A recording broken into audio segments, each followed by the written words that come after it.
পুরুষের জন্য আল্লাহ সবক দিয়েছেন দুইটা, এটা মনে রেখে সংসার চালাইবা। নারীর জন্য সবক দিয়েছেন দুইটা, ওইটাও মনে রেখে তোমরা সংসার চালাইবা। পুরুষের জন্য দুই সবক, সংসারের জিম্মাদারি তোমার হাতে, পরামর্শ করবা বিবির সাথে। সংসারের জিম্মাদারি তোমার হাতে, পরামর্শ করবা তোমরা বিবির সাথে। তোমার জন্য এই দুই সবক। নারীর জন্য দুই সবক। ও মহিলা, যতক্ষণ তোমার স্বামী তোমার সামনে থাকবে মনে করবা আমার মুরব্বী, আমার পীর আমার সামনে, তোমার সবচেয়ে আপনজন। এই দুনিয়ার জুরি শুধু নও, তোমরা আখিরাতের জুরি।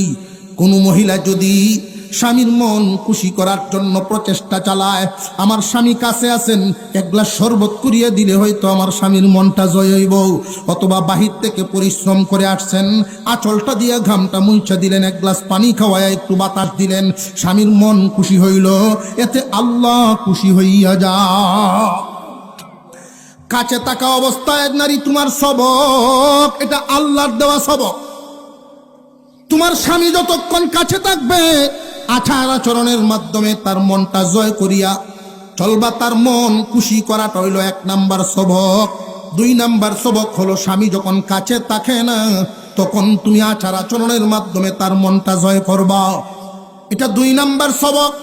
এই আচার আচরণের মাধ্যমে সব কেমনে? 3টা দায়িত্ব পালনের মাধ্যমে।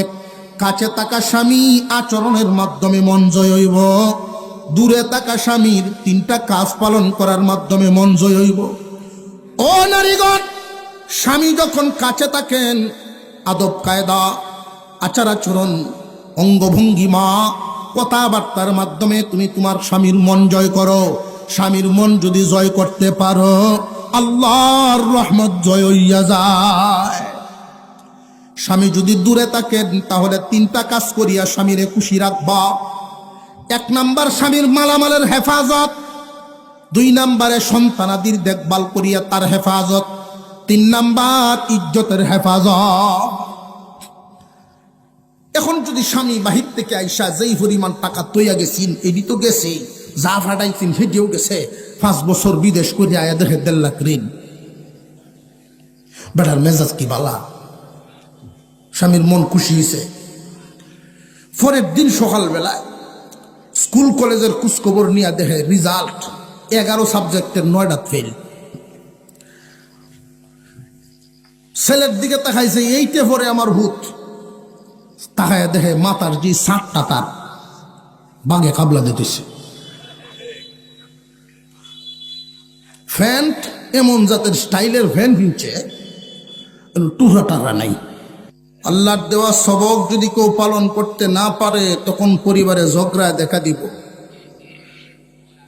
ঝগড়ায় যখন দেখা দেয় আল্লাহ পাক সেই ঝগড়ার মীমাংসার পদ্ধতিও উক্ত আয়াতে বর্ণনা করেছে। মহান মাওলাই করিম স্বামী স্ত্রী 2 জনের ঝগড়া মিঠাইবার জন্য মীমাংসার পদ্ধতি দিয়েছেন 1 থেকে 5 পর্যন্ত। প্রথমে 1 ধাপ প্রচেষ্টা চালাও, মীমাংসায় জিন্দিগি করো। যদি মীমাংসা হয়ে যাও আর ঝগড়া তো আর লাগবে না।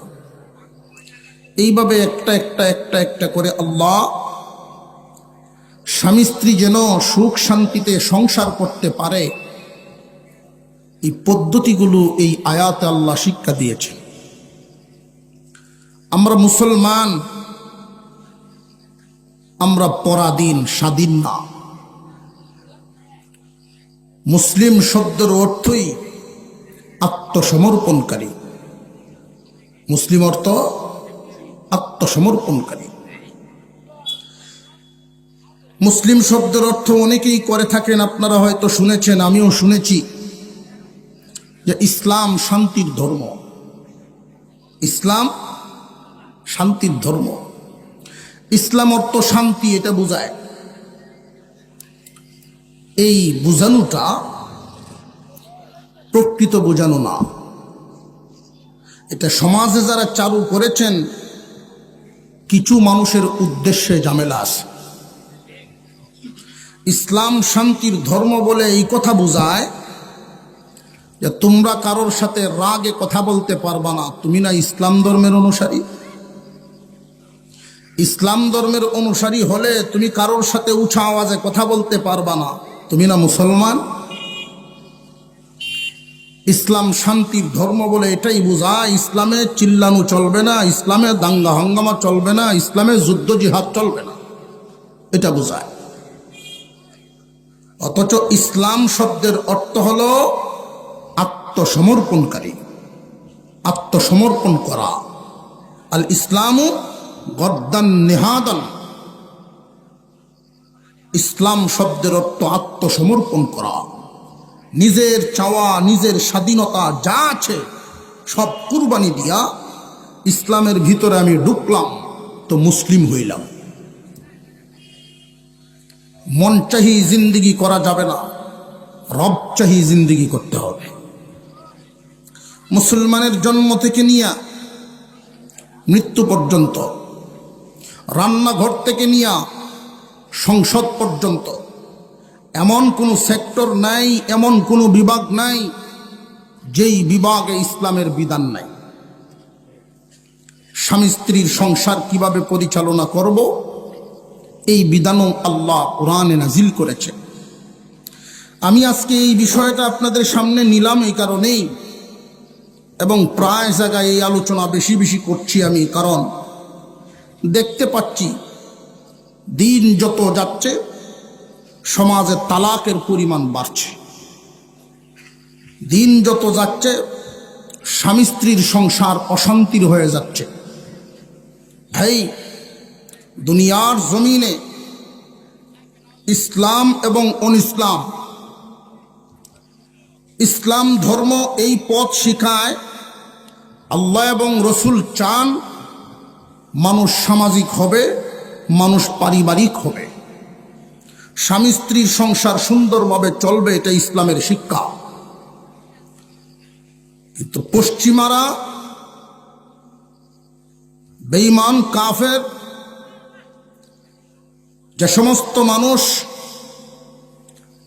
ইসলাম নামটা শুনলেই যাদের গায়ের পশম দাঁড়ায় যায়, সহ্য করতে পারে না, এদের ইতিহাস, এদের সমাজ ব্যবস্থা, স্বামী স্ত্রীর সংসার খুব কম আছে।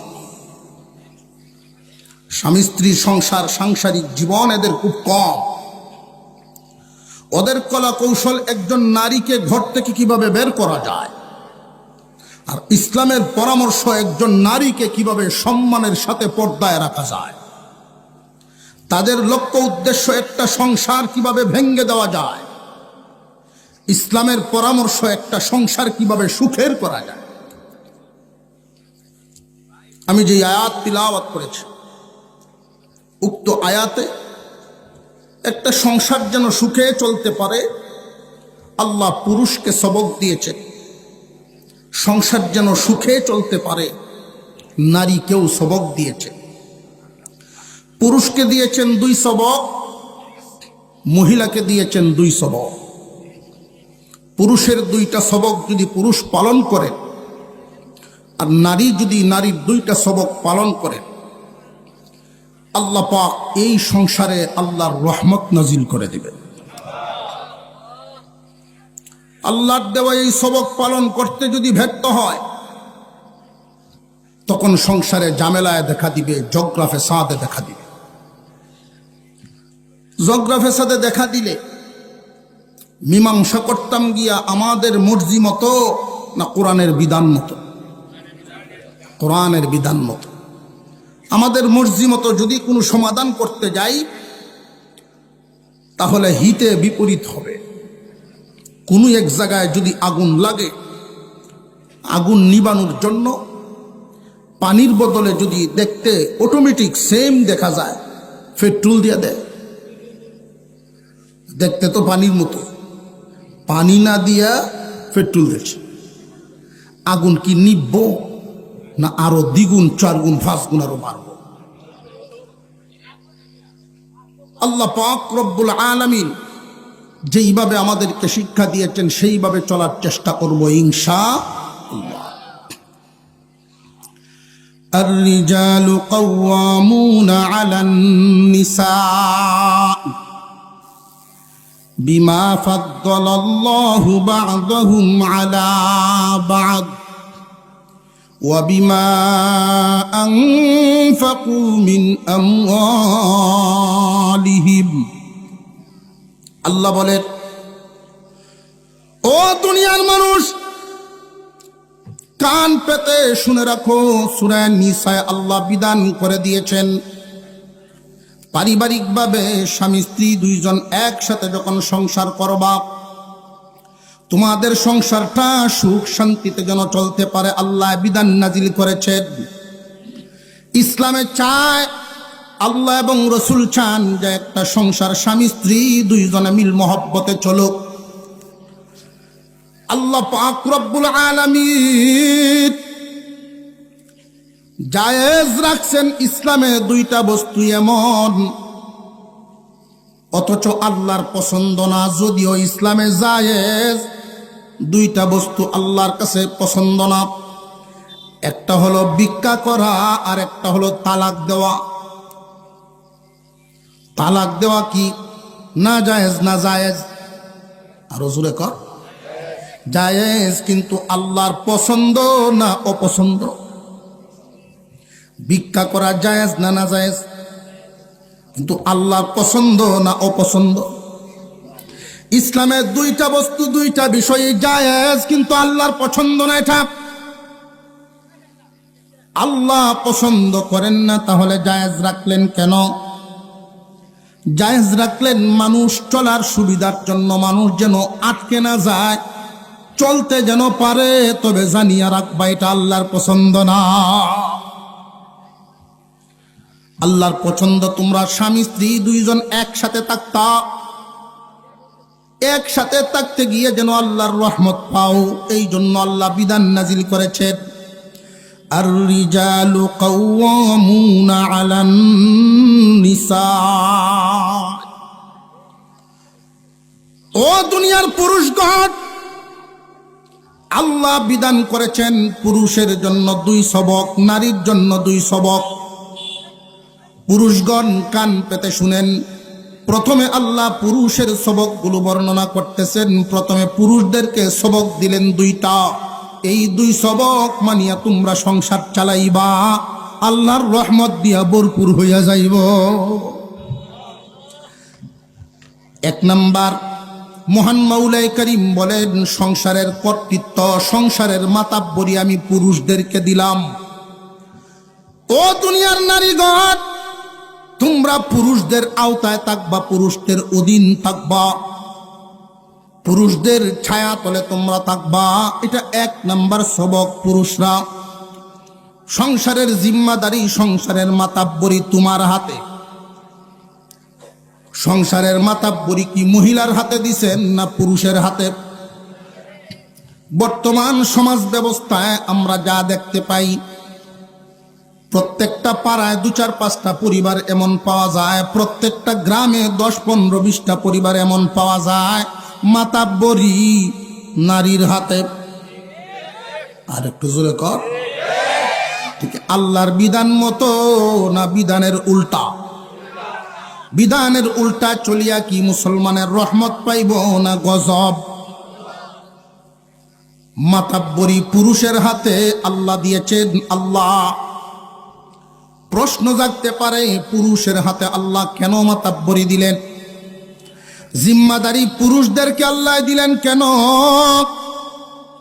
পুরুষদেরকে আল্লাহ জিম্মাদারি দিলেন এই কারণে, মহান মাওলাই করিম খুব ভালো করে বুঝবেন, খুব ভালো করে বুঝবেন। আদম আলাইহিস সালামকে আল্লাহ বানাইছেন সরাসরি মাটির থেকে, কিন্তু হাওয়া আলাইহিস সালামকে আল্লাহ সরাসরি মাটির থেকে বানান নাই, আদমের অংশ থেকে বানাইছেন। কারণ কি? তখন কি মাটির কম পড়ছিল নাকি? অবশ্যই আল্লাহ তাআলার হিকমত। আদম আলাইহিস সালামের বডির অংশ দিয়া মা হাওয়া নারী জাতির প্রথম নারীকে বানাইছেন। সমাজের অনেক মানুষ মনে করেন স্বামীর পাজরের হাত দ্বারা, বাম পাজরের হাত দ্বারা স্ত্রীরে বানাইছে। এরকম একটা কথা সমাজে আছে না নাই? এটা সঠিক না। সঠিক হইল পুরুষ জাতির সর্বপ্রথম পুরুষের বাম পাজরের হাড় দিয়া নারী জাতির সর্বপ্রথম নারী বানাইছে। এটা হইল সঠিক কথা। একজন মানুষ পুরুষ মানুষের বাম পাজরের হাড় দিয়া যদি তার স্ত্রীরে বানায়, এমন মানুষও তো আছে যে 17-18টা বিয়ে হয়েছে, এমন ভাব হলো তো আছে।